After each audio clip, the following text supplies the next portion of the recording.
instants, le journal.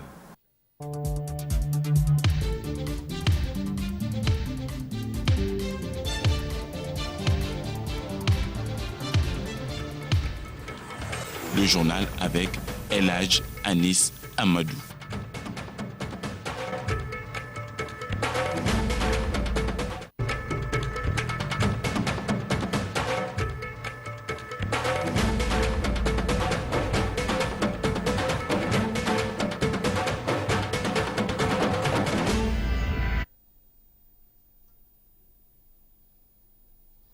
Les présentations de vœux au président de la République se poursuivent. Hier, c'était au tour des forces de défense et de sécurité de présenter leurs vœux au chef de l'État, les temps forts dans cette édition.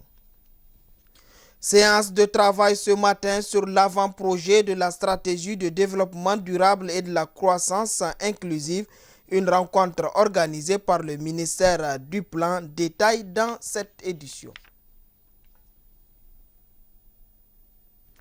Monsieur, dames, bonjour et ravi de vous retrouver dans cette nouvelle session d'information sur Canal 3 Niger. Je l'annonçais en titre, les forces de défense et de sécurité étaient hier les hôtes du président de la République pour présenter leurs vœux en vue de cette nouvelle année qui commence. Paix, stabilité, bonheur, pour ne citer que cela, sont donc les vœux de forces de défense et de sécurité au chef de l'État et au peuple nigérien tout entier. Sidiki Zie Diara pour le compte-rendu.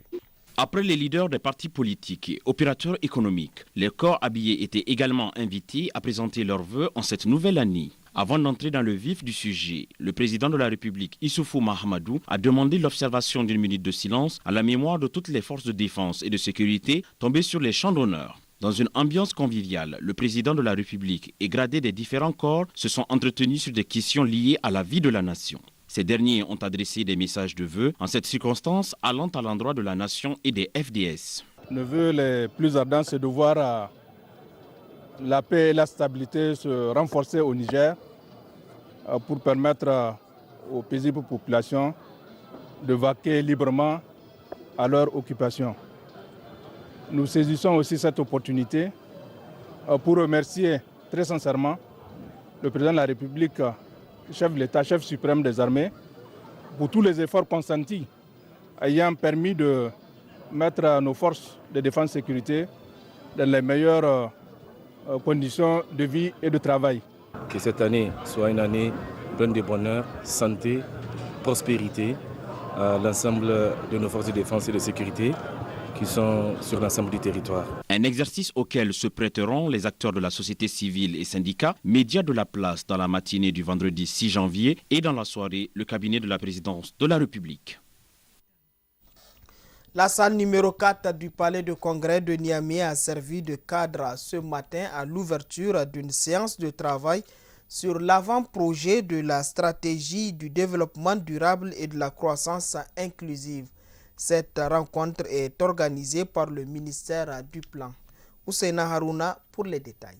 Organisée par le ministère du Plan, cette séance de travail avec l'administration et les institutions sur l'avant-projet de la stratégie de développement durable et de croissance inclusive a pour objectif de dessiner un départ sur les transformations nécessaires répondant au bien-être des populations nigériennes. Comme vous le savez, depuis 2011, nous sommes entrés dans un processus de planification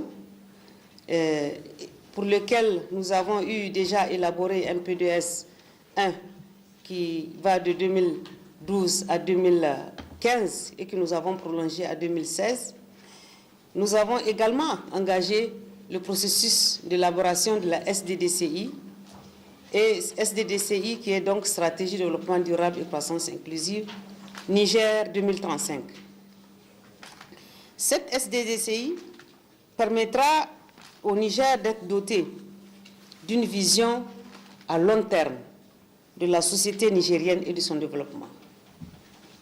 Nous avons besoin d'avoir une vision à long terme de notre pays, de ce que nous voulons, de vers où nous voulons aller, du chemin que nous souhaitons suivre pour conduire notre développement. Il s'agit à travers cette séance technique de décliner une stratégie qui définira l'orientation du Niger d'ici 2035. Nous sommes déjà, parce que nous faisons les choses en même temps, tirer les orientations principales pour que l'élaboration de notre PDS2, qui est en cours d'élaboration, comme je vous dis, vous le savez déjà, puisque de chez vous viennent tous les éléments d'information, tous les éléments d'analyse qui vont permettre de construire ce PDS. Donc cette stratégie est importante pour nous. Elle est importante pour tous nos partenaires qui sont engagés avec nous dans le développement de notre pays, pour qu'ils aient une idée très claire de ce qu'est la vision du gouvernement du Niger pour l'année 2035. 2 jours que durera cette séance de travail, les participants se pencheront sur les mécanismes pour la mise en œuvre du plan de développement et la vision à long terme du Niger d'ici 2000. Le train nigérien aura bientôt 1 an, sauf que depuis l'inauguration de ce chemin de fer, sa mise en valeur n'a pas donc été effective. Aujourd'hui, certains portions de ce chemin de fer de Niamey sont envahis par des ordures. Constat signé Elouche Benjamin. Le 29 janvier 2016, les autorités de la 7e République inauguraient avec tambour et trompette la première voie ferrée du Niger. L'avènement du train au Niger a pour but principal de désenclaver le pays à travers un trafic mixte, voyageurs et marchandises. Aujourd'hui, presque 1 an après le cérémonial inaugural, voilà le sort réservé au rail nigérien. Oui, comme la nature a horreur du vide, à l'absence de trafic, certaines portions de ce chemin de fer ont été transformés en dépotoirs d'ordures. Pire, à la devanture de certaines sociétés, le rail a été complètement couvert de boue. Devant ce spectacle à la fois désolant et inédit, il y a lieu de se poser des questions sur l'urgence de la réalisation d'une telle infrastructure à coût de milliards, si telle est qu'il faille après la laisser servir de décharge d'ordures. Cette situation dans laquelle se trouve le chemin de fer du Niger, certains points de la capitale s'apparentent à de l'argent jeté par la fenêtre. Par l'État qui laisse entendre par ailleurs dans les discours que tout est priorité.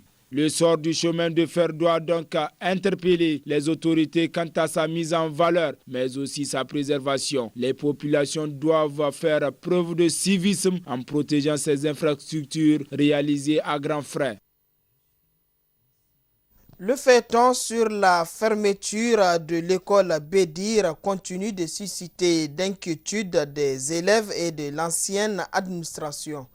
Lundi dernier, dans un point de presse, l'ancienne administration a lancé un nouveau cri de cœur à l'endroit des autorités pour rectifier le tir. Seyni Amadou.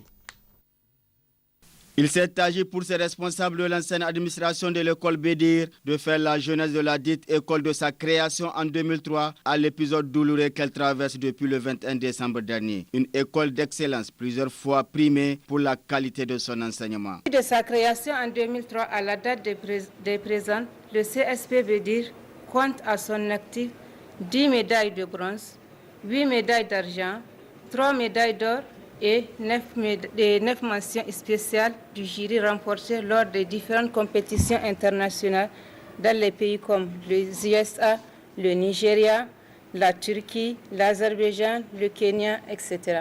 Il y a une médaille d'excellence offerte par l'État du Niger aussi en 2010. Quant au proviseur de l'école, il a brossé les péripéties ayant conduit à la fermeture de l'établissement avant de lever des équivoques véhiculés sur Bédir. Bédir est une propriété privée qui appartient à une société. Dans la mesure où l'école Bédir est fermée, ça veut dire que les biens de l'école Bédir reviennent d'office de droit à la société Bédir Sar.